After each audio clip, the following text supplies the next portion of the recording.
তিনি যখন রোদের মাঝে খোলা আকাশের নিচে হাঁটতেন, সাহাবারা তাকিয়ে দেখতেন আমরা ভীত সন্ত্রস্ত, আমরা এই রোদের মাঝে বাইরে যেতে চাই না, যেখানে ধান দিলে খই হয়ে যাবে, চাল দিলে মুড়ি হয়ে যাবে।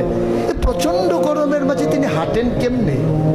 অবাক বিস্ময়ে উপরের দিকে তাকিয়ে দেখতেন নবী হেঁটে যায়, আর নবীর মাথার উপরে একটা মেঘের টুকরা ছায়া হয়ে হয়ে পাশে পাশে যায়।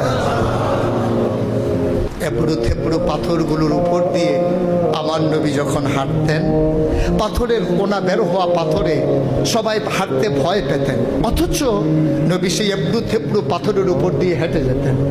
তারা চিন্তা করতেন নবীর কদমের নিচে এই শক্ত পাথর পড়লে উনি কি ব্যথা পান না? পরীক্ষা করার জন্যে পেছনে পেছনে অনেকেই দৌড়াতেন। দৌড়ে দৌড়ে নবীর কদম মুবারকের নিচে যে পাথর পড়ে গিয়েছিল ওরা হাতে তুলে দেখতেন নবীর কদমের